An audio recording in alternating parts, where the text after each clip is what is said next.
একদম দোকানের মতোই পারফেক্ট মিষ্টি দই কি করে বাড়িতে তৈরি করবে আজকের ভিডিওতে সেটাই শেয়ার করব। আসসালামু আলাইকুম, কেমন আছো তোমরা সবাই? নতুন একটি রেসিপিতে তোমাদের সবাইকে স্বাগত জানাই। অনেক সময় মিষ্টি দই বাড়িতে বানানো হয় কিন্তু পারফেক্ট হয় না, ভালো করে জমে না। আজকের ভিডিওতে টিপস এন্ড ট্রিক্স সহ সমস্ত কিছুটাই শেয়ার করব, আশা করব তোমাদের ভালো লাগবে। ভিডিও শুরু করার আগে একটাই রিকোয়েস্ট, চ্যানেলটিকে যদি সাবস্ক্রাইব না করে থাকো তাহলে সাবস্ক্রাইব করে দাও, ফেসবুক থেকে দেখলে পেজটাকে ফলো করতে ভুলো না। তো আমি এখানে বীজ হিসেবে টক দই নিয়েছি, তোমরা চাইলে এখানে মিষ্টি দই নিয়ে নিতে পারো। আমি এখানে 1 কাপ টক দই নিয়েছি, দইটাকে আমি জল ঝরতে দিয়ে দিলাম। এবার এটাকে একদিকে রেখে আমি অপর দিকে আরেকটা মিক্সিং বোল নিয়েছি। মিক্সিং বোলের মধ্যে নিয়ে নিব হচ্ছে 1 কাপ গুঁড়ো দুধ, যে কোনো ধরনের তোমরা এখানে ফুল ফ্যাট যুক্ত গুঁড়ো দুধ নিয়ে নিতে পারো। আর এখানে আমি দিয়ে দিব হচ্ছে 2 কাপ জল, দিয়ে খুব ভালো করে মিশিয়ে নেব। আর খুব ভালো করে মিশিয়ে নেওয়ার পরে আমি এখানে আর 1 কাপ জল দিয়েছি, মানে আমি এখানে টোটাল 3 কাপ জল দিয়েছি। দিয়ে খুব ভালো করে মিশিয়ে নিতে হবে যাতে গুঁড়ো দুধ পুরোপুরি ভালো করে জলের সাথে মিশে যায়, যাতে কোনো অংশে লাম্পস না থাকে।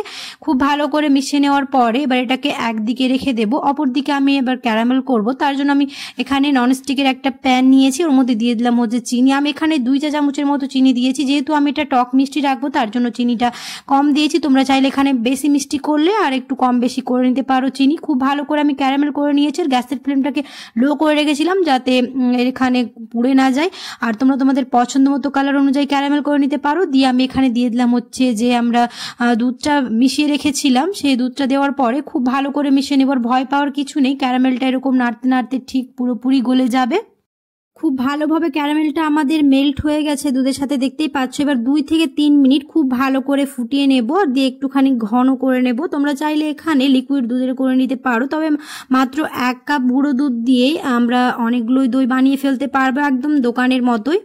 তবে এখানে তোমরা যদি বেশি মিষ্টি করতে চাও তাহলে এখানে চিনিটা কম বেশি করে নিতে পারো। আমি টক মিষ্টি করব, তার জন্য চিনিটা একটুখানি কম দিয়েছি। আর দেখতে পাচ্ছ খুব ভালোভাবে আমার এটা ফুটে এসছে, আর প্রায় 2 থেকে 3 মিনিট আমি ফুটিয়ে নিয়েছি। একটা বাটিতে ঢেলে নেব, আর যা এটা ঠান্ডা হতে দেব কিছুক্ষণ। আর একটা চামচ নিয়ে খুব ভালো করে এটা মিশিয়ে নেব যাতে ওপরে কোনো অংশের লেয়ার না পড়ে যায়। এবার এটাকে কিছুক্ষণ ঠান্ডা হতে দেব, যে কুসুম গরম ঠান্ডা যাতে হয় ওই অনুযায়ী আমরা ঠান্ডা করে নেব। এবার এটাকে এক সাইডে রেখে আমরা যে টক দইয়ের জল ঝরতে দিয়েছিলাম সেটাকে এবার খুব ভালো করে ফেটে নেব।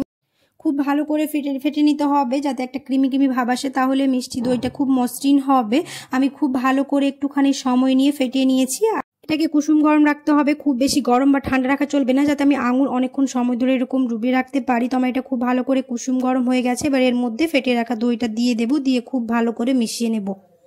এবার খুব ভালো করে মিশিয়ে নিতে হবে যাতে কোনো অংশে কোনো গোটা ভাব না থাকে। পুরোপুরি খুব ভালো করে মিশিয়ে নেওয়ার পরে আমি ওই বাটিতেই জমতে দিয়ে দেবো। তোমরা চাইলে এখানে যে কোনো ধরনের কাঁচের বা চীনা মাটির বা মাটির যে কোনো পাত্রে তোমরা এটাকে সেট করতে পারো, তবে আমি আর কোনো পাত্র নিইনি, এটাতেই করেছি। আর এরকম অনেকক্ষণ মিশিয়ে নেওয়ার পর একটা বুদবুদ সৃষ্টি হবে। এবার এটাকে ঢাকনা চাপা দিয়ে গরম জায়গায় রেখে দেবো যাতে এটা খুব ভালোভাবে সেট হয়। আর এর উপরে একটা মোটা টাওয়েল দিয়ে রেখে দেবো, তাহলে এটা খুব ভালোভাবে জমে যায়। আর তোমরা যদি ইনস্ট্যান্ট জমাতে চাও তাহলে গ্যাসের ফ্লেমটাকে লো করে একটা প্যানের ওপর দিয়ে প্রায় 30 থেকে 45 মিনিট রাখলে দই খুব ভালোভাবে জমে যাবে। আমার হাতে সময় ছিল তাই আমি এটাকে ওভারনাইট রেখেছিলাম।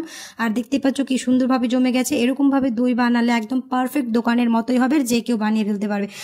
আশা করছি আমার আজকের রেসিপি বুঝতে তোমাদের কোনো অসুবিধা হয়নি, আর আজকের রেসিপি তোমাদের ভালো লেগেছে। যদি ভালো লেগে থাকে তাহলে অবশ্যই একটা লাইক করে দিও, আর কমেন্টে জানাতে ভুলো না কেমন হয়েছে। দেখা হবে খুব শীঘ্রই পরে একটি নতুন রেসিপিতে। সবাই খুব ভালো থাকবে, সুস্থ থাকবে, সাবধানে থাকবে। আল্লাহ।